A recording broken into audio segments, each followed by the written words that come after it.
Welcome to the Badass Direct Sales Mastery Podcast with your direct sales dom, Jenny Bellinger. Badass Direct Sales Mastery is a podcast for rock star direct sales moms who are determined to make their business kick ass. Jenny will share her knowledge of effective sales and recruiting techniques, tips to get what you want from your business, and will interview direct sales professionals and leaders from various companies.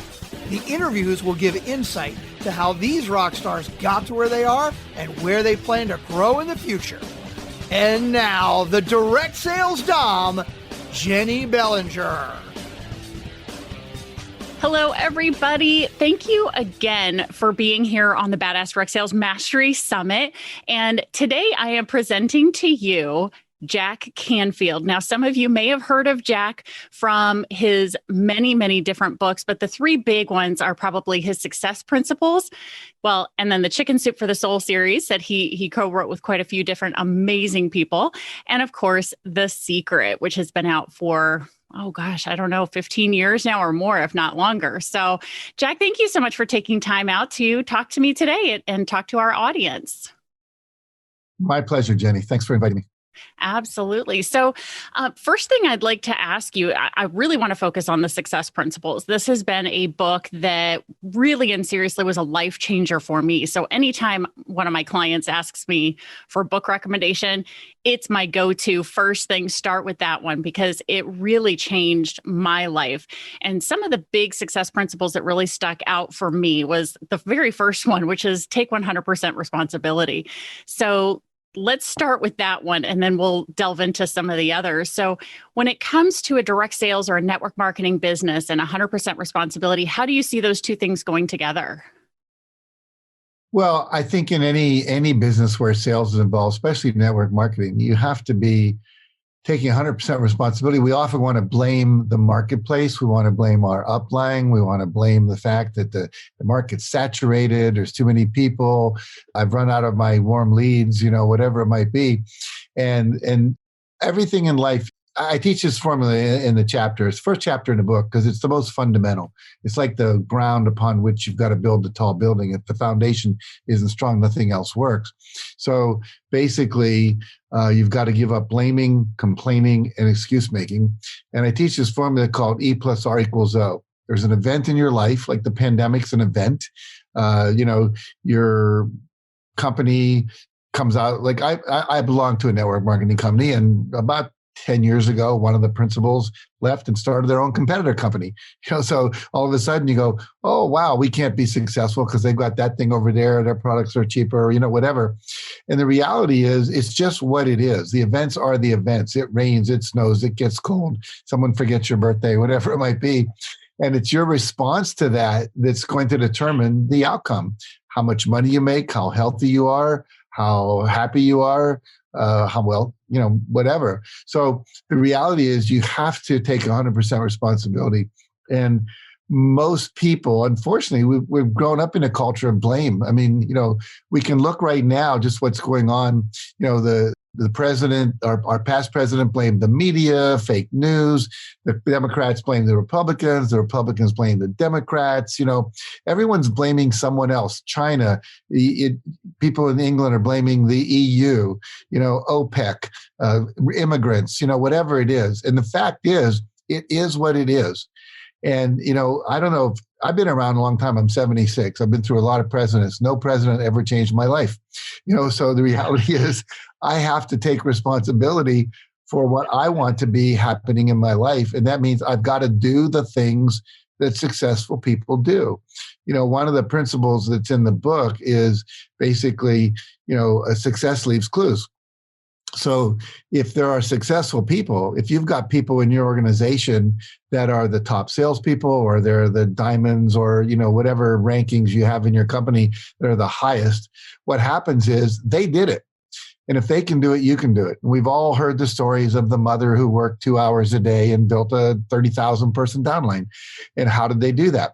They made lots of phone calls. They went on social media. They talked to people. They did home parties. They did the work. And, in this world of sales, there's prospecting, there's presentation, and there's close. And you have to become a master at that, which today involves social media because so many of us are working from home. Like we're talking to each other right now. Yeah. So what used to be a home party, you have to do a webinar or you have to do a social media thing or you get online with 5 people and you share what your product or service is. So it's doing that daily stuff, and that requires us to be uncomfortable. Most people spend their life avoiding discomfort. I don't want to be cold. I don't want to be wet. I don't want to be out of my comfort zone. I don't want to risk rejection. I don't want to sound foolish. I don't want my mother-in-law to get mad at me because I told her, hey, you ought to join my company. And so it's only the people that take big risks that get big payoffs. Tony Robbins has a great quote. He says, massive success requires massive action. And so you look at people who make 20 phone calls a day. I'm giving you a long answer, but I'll end with this part of it. When we came out with the first Chicken Soup for the Soul book, I realized that one of the great markets for that book would be network marketing companies. So I started calling network marketing companies. I got hung up on. I had people tell me they weren't interested. I think the first day I must have called 20 companies and had no success whatsoever. And then the second day, I talked to someone at Discovery Toys, I think it was. They do these home parties for toys. And she liked the idea. I sent her a copy of the book. She liked the book. She wanted to buy 100. She asked me to keynote her conference. That one phone call turned into thousands of dollars worth of income for me as a speaker, me selling my book.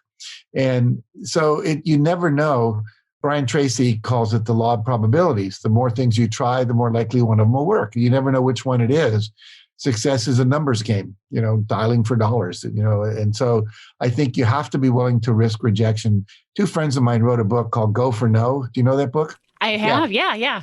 That's a great book. And the idea is if you realize you're going to get no's, and then instead of being depressed and overwhelmed by that, what you do is you go, oh, one more no. That's great. Celebrate. I'm going to get 20 no's today because on the way to yes, you're going to get a lot of no's. Chicken Soup for the Soul turned down by 144 publishers. Before we got a yes. And every one of them is kicking themselves right now. Well, many of them were. I actually met some at a conference later and they went, oh man, I wish I'd said yes to you, But, they didn't know. And but we didn't give up. What if we'd given up after 100? I wouldn't be talking to you right now. Yeah. I have to say, one of my favorite principles is ask, right? Just like you're talking about. And I've actually had some people say, how did you get Jack Canfield for your first summit? And I said, well, I did what he told me to. And they said, what did he tell you to do? I said, he said to ask. And so I did. I know, I can't tell you how many times I've heard that where someone will say, someone asked me, how did you get Jack Canfield on your podcast? How did you get Jack Canfield to come to your summit? And they say, I asked. And so many people, and I often thought of putting up a billboard that says, Jack Canfield is available. And I think if I had sat there and just said, oh, why would he come to my event? Why would he want to do this? It would show, number one, that I didn't follow the advice that I give my own clients, which is just have the conversation, right? Ask. And it's just like, because you say specifically in that chapter that if you ask and they say no, you're in no different position than you were in before you asked the question. That's right. If you don't ask, the answer is never going to be yes. So I think it's so important to have that chutzpah, I guess, to be able to just say, you know what, I'll just ask the question. It's not that hard to open your mouth or type an email, which is all I did. Type an email and invited, right? And so how have you seen the ask principle show up in other areas of, well, you say you're in a network marketing company. How have you seen that show up as a benefit for your business?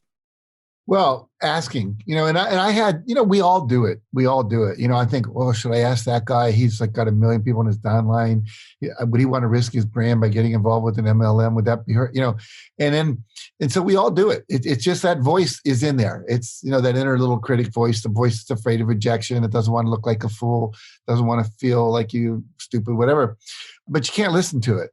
It's like you have a go for it voice on one shoulder and you shouldn't do it on the other shoulder. You got to learn to listen to the go for it voice.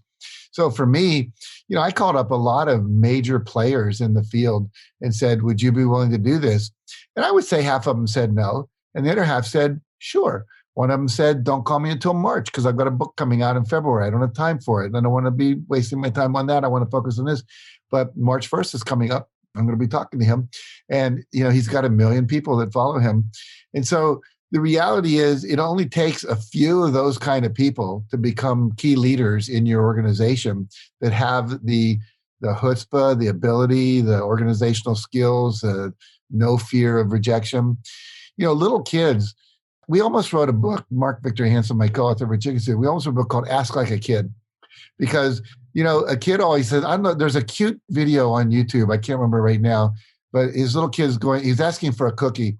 And I think it's called Look, Linda. And he's going, Linda, give me a cookie. No, I want a cookie. Come on, give me a cookie. No, it'll spoil your appetite. No, it won't. I promise I'll eat dinner. No, you won't. You won't. And you just keep doing it. And the kid, finally the parent goes, oh, God, have a cookie, And so they're not afraid of rejection. They just keep asking, And then somewhere along the way, maybe we got rejected by a girl at the prom where we walked all the way across the floor to go ask her to dance. And then she said no. And we had to walk all the way back with everyone looking at us, all the guys, And then eventually it became a little painful.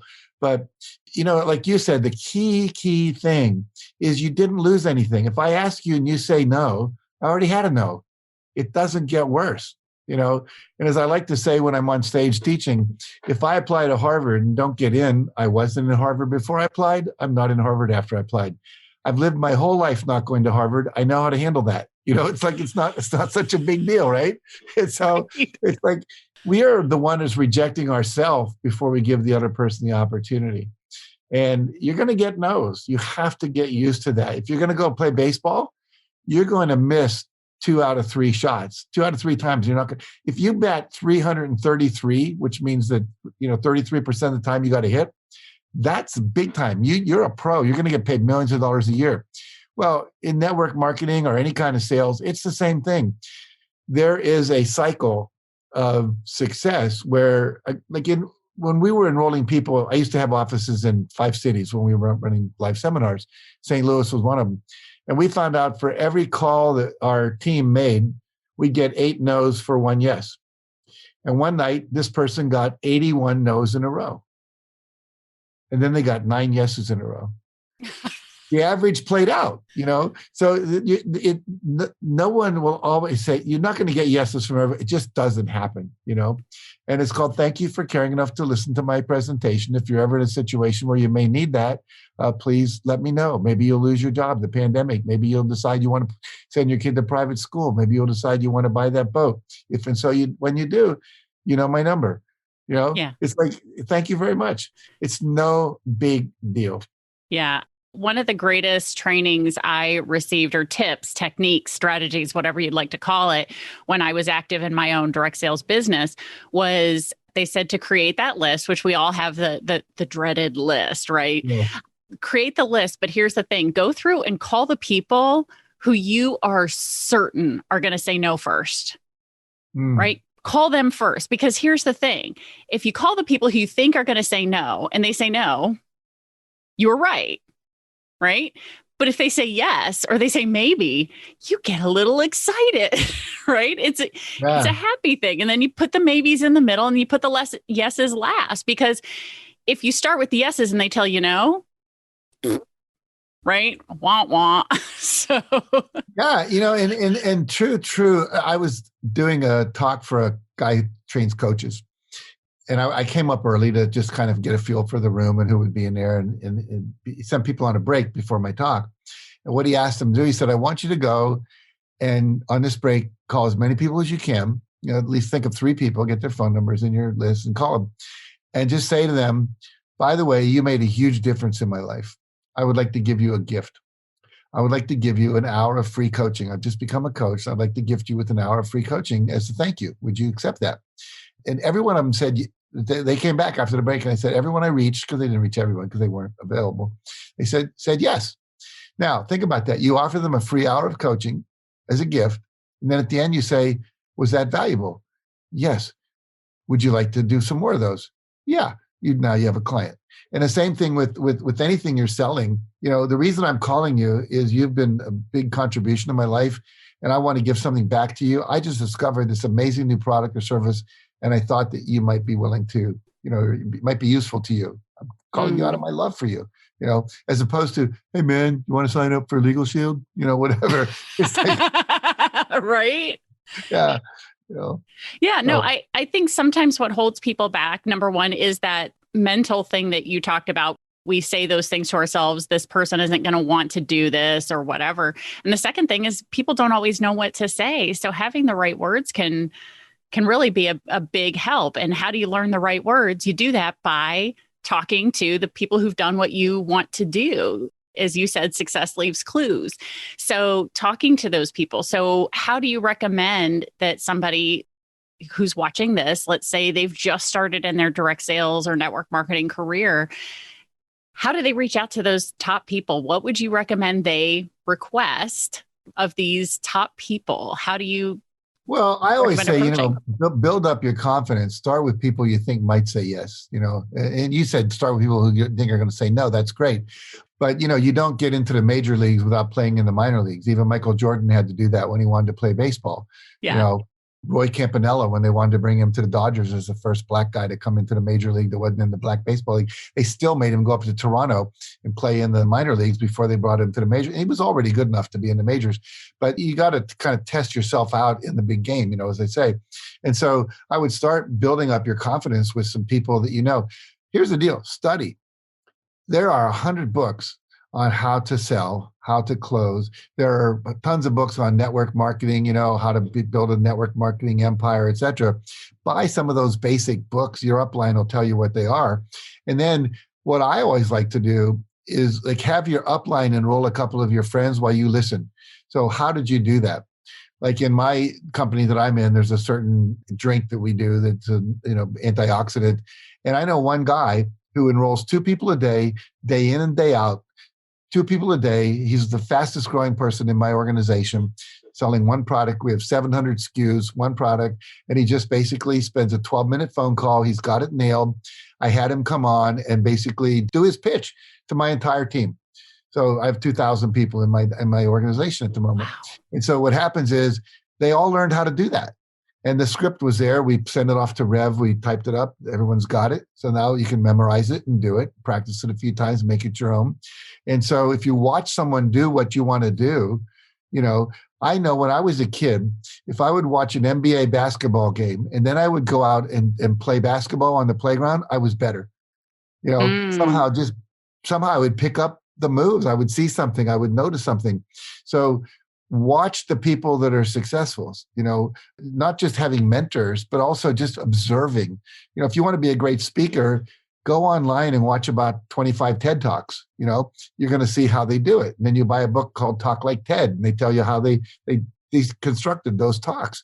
So it's amazing how little people are willing to study, to learn, and almost every direct sales organization has books, videos, trainings they do, et cetera, that teach you how to do what they do. That's why duplication is so important. If you can see me do it and you can turn around and you can do it, then you can teach the people underneath you to do it. And then you've got an organization that grows. Absolutely. I think one of the things that helped make me so successful in my own direct sales career was the amount of training, reading. I was constantly learning, and sometimes it was very network marketing focused. In other cases, it was, you can see here, I'm a member of BNI. I took a lot of trainings from the BNI thing and said, okay, now remove, anytime they say do this for BNI, I removed BNI and inserted the name of my business. Now go do that for my business and see how it works. And guess what? It works.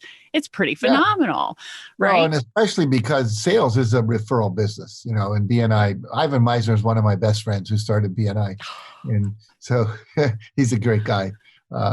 We love each other. And so what happens is that you have to be willing to learn your product or service, learn how your company works, learn the comp plan, and then learn how to sell. But sell, it's not a hard sell. A friend of mine actually runs a seminar called Heart Sell. We want to be coming from service. And I'm doing this thing because I care about you. I love you. And then when you get that, you want to be served. Everyone wants to be served. And as long as we're not coming there like a puppy humping your leg, because I need the sale, And what happens is people will play. But you also have to work on your mindset. The big thing, again, is so much of what's in the Success Principles book. And I see behind you, you have the Success Principles workbook as well. Oh, yeah. Which is our kind of coaching program between the covers of a book, which we came out last March with, is that you have to be willing to look at what are my limiting beliefs, what are my fears, and then how do we release those? And that's the big thing. In fact, I don't know when you're airing this, but the point is I do a thing a couple times a year. I think I have one coming up February 25th, where I have a workshop that's free.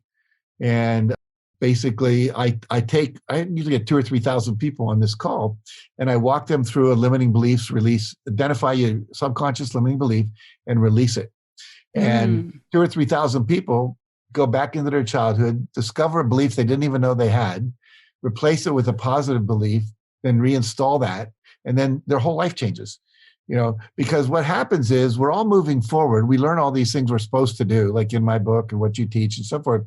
But what happens is all of a sudden we're not doing it. We're uncomfortable. We're afraid. We're limiting ourselves in some way. We're triggered by something. And that's usually subconscious. We don't know we have it.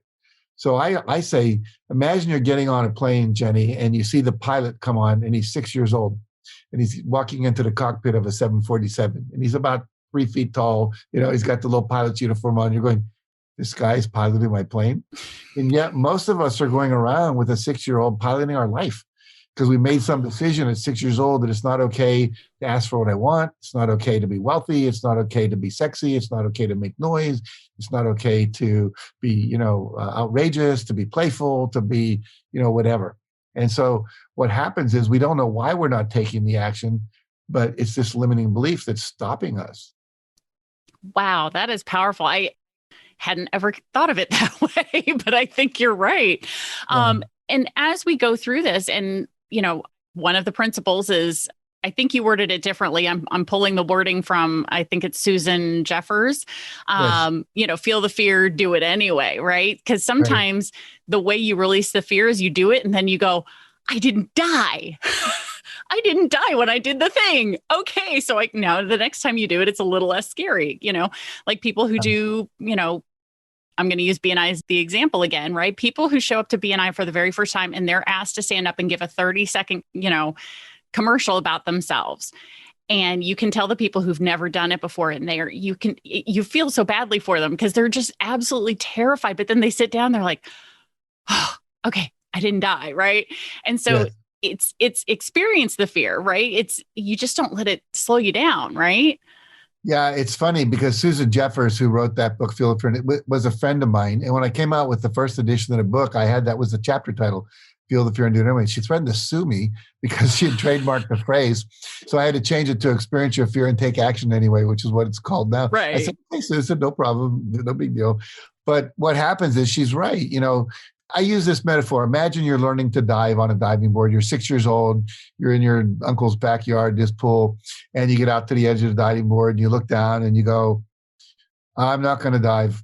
I'm going to go see a therapist and deal with my fear of diving into liquids from high places. It's 3 feet to the water. It's 6 feet deep under that. That's 9 feet of terror. And so I'll see you when I talk to my therapist. None of us ever did that. What did we do? We basically felt the fear and we jumped anyway. And we might have done a belly flop or slapped our back and stung a little bit, but we did it again and again. And pretty soon it was kind of fun. Then we're doing bomb dives and making everyone wet, and parents are saying, stop doing that, whatever. we're having fun. Then we want to dive off the diving board. Then we want to do a flip. Then we want to do the high dive. And so self-confidence is the result of surviving a risk. And so whenever you're in a situation like BNI where you're kind of forced to have to stand up and give your 30-minute bio or what are your talk or talk about your business, whatever, what happens is you survive. And then it's like, well, I'm still here. I guess that wasn't so bad after all, So it's like we said earlier, when you make those phone calls and you get a no, so what? I'm remembering, my wife, we used to do couples workshops together, and she was the one who wanted to do them. I was doing these self-esteem and peak performance type things. And she wanted me to co-lead with her. I said, fine. We're going to test it out in our living room with 6 couples before we put it out there to the world. And so she had to call up the couples. They're all friends of ours and invite them. And I said, but it's on you. You're going to have to do that because I was on the road at the time. And so she called up her friend, Stephanie, and she said, will you come over and hold my hand? Because she was afraid. So she held her hand and she dialed, and the first couple said yes. And then the second couple said, no, we're going to be busy that weekend. And so that was why. And the third couple said yes. And then she turned to Stephanie and said, you can leave now. I got this. And it was like she needed to go through those first couple of times and realize she could do it. And then she was confident. Now she's out there, doing whatever she wants all the time. No fear. Yeah. And I think there are a lot of companies right now that actually offer a 3-way call process. I can't tell you the number of clients I have who have an upline who offers to do their 3-way calls with them, and they don't take them up on it. I'm like, what are you doing? You have this perfect opportunity to work with someone who's really good at getting yeses, who's really good at overcoming objections, who's really good at helping maneuver people, not just from being customer, but into possibly doing the business as well. Right. Why wouldn't you utilize that, right? What reasons do you have? I think that limiting beliefs come up again. Fear of imposing, who am I to ask them to do this for me? And I'm still going to be asking my cousin or my sister to play, and now I've got a stranger I don't even know that well doing it for me, so can I trust her to do that and not embarrass me? And she going to hard sell the person? There's it's just fear. Yeah. Fear is, you've heard this, fantasized experiences appearing real. We go into the future and we imagine a bad outcome.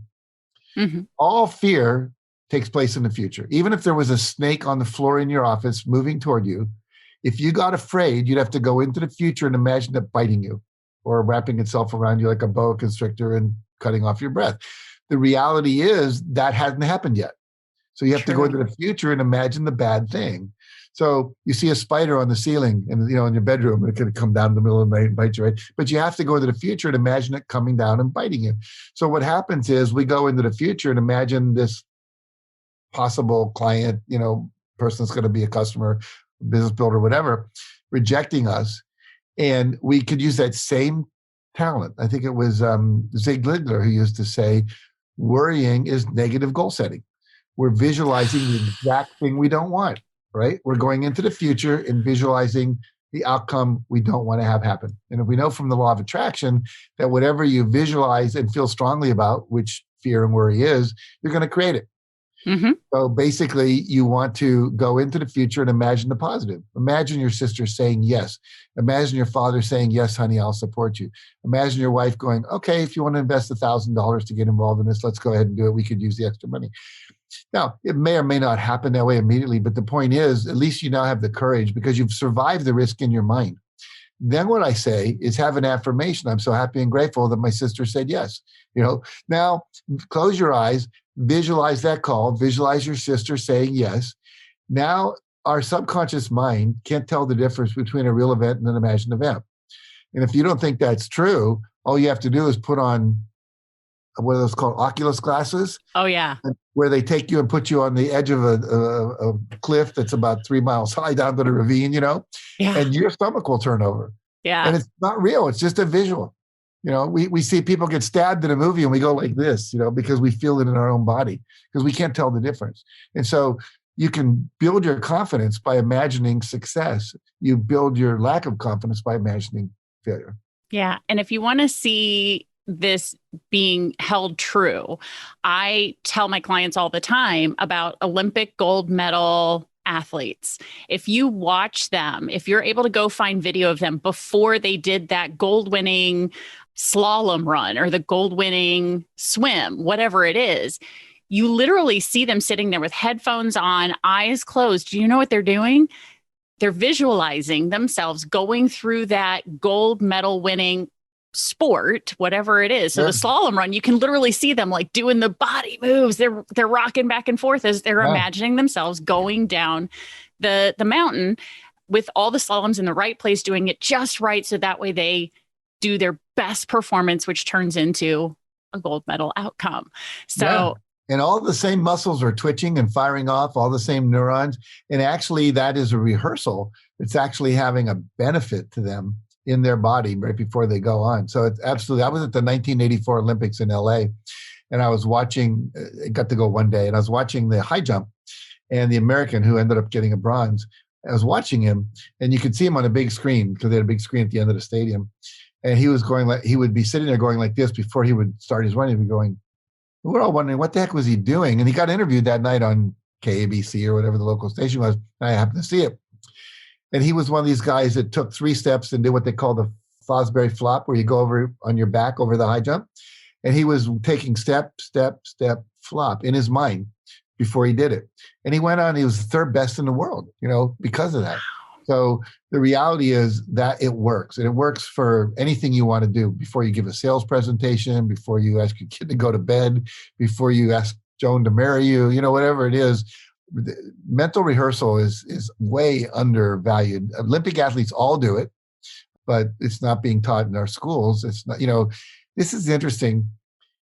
In American schools, only 10% of kids graduate ever having been educated about setting a goal, about affirmations, about visualization, about values, like how to clarify your values, what's your purpose in life? What's your why? It doesn't happen. So that's why people like you and I have to go out and educate people to get the education. Because do you know anyone that got divorced because they didn't memorize the 5 exports of Argentina when they were studying geography? It never happened. Never happened. But we get divorced because we can't communicate. We don't know how to say we're sorry. We pick badly, whatever. So when I wrote the Success Principles book, my goal was to say, okay, what would I have liked to have learned in school? I think everyone needs to know in order to be successful. I want to put, if you can only read one book, and I encourage you to read a lot more, but if you can only read one book and that book would be enough, that was my goal. And that I took 3 years to write that book, 20 years to get ready for it, 3 years to write it. And, it's sold millions of copies. I think it's in 50 languages around the world.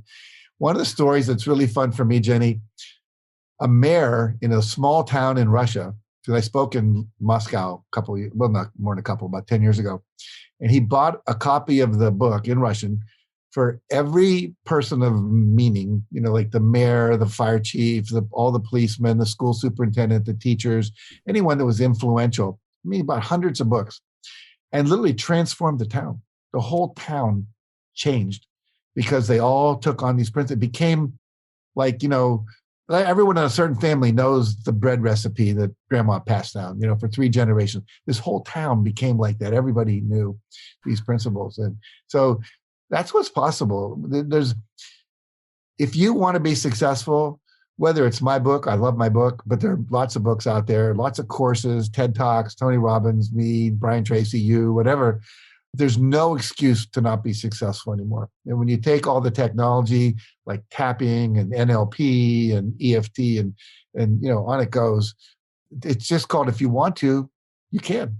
Yeah. And, I think it all comes with being willing to learn, willing to put in the effort, which are not surprisingly part of the Success Principle program, right? Understanding all of that. So Jack, I so appreciate you coming here and sharing this today. And I think a lot of our audience is going to be super happy and excited to be like, oh my gosh, Jack Canfield's in network marketing too. It's that whole, it brings another third-party validation because, the number of us who are fighting, and it sounds like even you deal with this negative perception of the direct sales and network marketing world, Sure.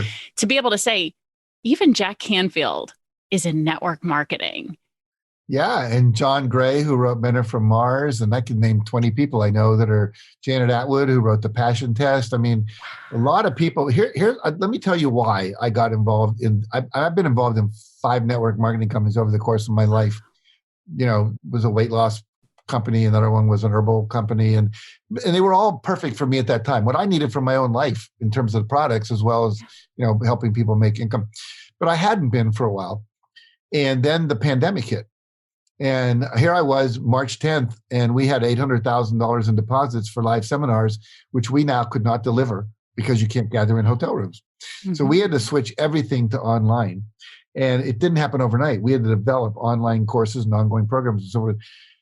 I didn't want to fire my staff. I have 12 staff and 2 external contract laborers that I would have had to fire. I said, I don't want to do that. So I said, let's find a network marketing company that we can stand behind. And there was one that I did. And I said, I'm going to enroll everyone in the company, and we're all going to do this as a side business in addition to what we know now, because we can do this online. And, I'm making probably like $9,000 a month right now, additional income. Most people in my company are making anywhere from $4,000 to $2,000 a month additional income. And for some of those people, that would have been enough had we not pivoted successfully to not have to fire them and still cut their salary in half. Because I didn't want to fire anyone. I got 4 women with kids that are under the age of 6, Aww. So basically, being able to do a business from home when the pandemic hit, everybody wins. And I think a lot of us are realizing, a lot of people are going, hey, I'm not so sure I want to keep doing that. If I could do this, I can become a Royal Crown Diamond or, whatever it is. And some of these people that are in these companies are making, $100,000 a month. That's pretty good living. Yeah. And it's a legacy. You keep owning it. Some people don't do much of anything anymore, but they got 30,000 people under them who are doing it. So I always say about network marketing company, you never get paid what you're worth in the beginning because you're working way too many hours. Your hourly income would probably be about $2 an hour. But after 2 or 3 years, you're getting paid way more than anyone should ever get paid per hour. So it's just, you got to put in the time. It's like priming the pump. Absolutely. Absolutely. And the last thing I want to cover with you is, we got to do a little bit of promotion here with that is one of the big important things. One of the biggest success principles that I latched onto was finding a coach, was actually going out. So, so Jack Canfield's in a network marketing company. The question I got to ask now is, does Jack Canfield have a coach? Jack Canfield has several coaches. I don't have a coach. I've had them recently. One coach coaches people that pay him $100,000 a year to be their coach. They're entrepreneurs and they can afford it, and they made millions more because they paid 100. So if you can invest 100 and make $1 million, that's a pretty good investment. But I belong to 2 mastermind groups that, in a sense, are group coaching. And we're all working together. So I'd mention their names. They probably wouldn't want me to, but they're all names you'd recognize.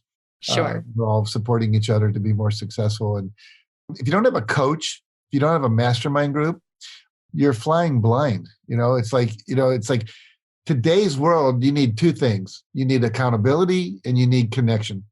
And so look, you're a member of BNI, you got coaches, you're a coach, you got people that are working with you. And, I've got a coaching club that I do and people that I mastermind. You got to have someone holding you accountable. Most of you listening to this are solo entrepreneurs, and you're going to do the easy thing. You're going to do the comfortable thing. If you had a boss that said, call the White House and see if you can get through to Joe Biden or Kamala Harris, you'd call. You'd have to. Your boss said to. Yeah. But if you'd sit there all day long, go, well, I'm going to call. They're not going to say yes. Who am I? Blah, blah, blah. So by setting goals and having accountability, which a mastermind person or a coach will give for you, you need to do that. So, definitely read my books. They are a coach club between the covers of a book, but also work with a live coach. They know, and I know where people get stuck. We know what their blocks are. We know where they give up. We know where the road, it's like we're guides in Africa. We know where the hippopotamuses live. We know where the dangerous lions are. We know where the quicksand is. And we can help you get around that because we've been down that road and, follow the successful people. Yeah. Well, thank you so much, Jack. I really, really appreciate you being here today and sharing this, because I'm not even kidding you when I tell people this is a life-changing book. It really honestly is, because, you're absolutely right. These are things that are not taught in school. Some of these things were things that, my parents brought to my attention, about what character is, integrity is, right? But these success principles really do help guide you to success over and over and over again. And it's not a book that you can read just once. I have reread this book at least 3 times from cover to cover, and any given time in between, when I'm looking for a little bit of inspiration, motivation, when I'm thinking I need a little something, I'll grab the book, flip to a random page, and it's always what I need in the moment. It's so crazy how the universe does that. When you say, hey, universe, what do I need? And then you open the book and it goes, oh, yep, that's exactly what I needed to read right now. So thank you so much for being here. Really appreciate your taking the time to share this with our audience, Jack. My pleasure, Jenny. And to all of you watching, just remember, you have everything you need to create anything you want, as long as you are willing to learn and cooperate with other people, take some risk, get out there and do what needs to be done. Got to end on that. Thank you so much. All right, guys, you know how this goes. We're going to take a short little break and we'll be back with our next speaker. Hey, badass crew, Jenny B here. I want to start by thanking Gina, Matt, Jessica, and Renee for finding me on social media and connecting with me. If you've been listening to the show for a while, find me on your favorite social media platform. Friend request me and send me a message letting me know that you're a member of the Badass Crew.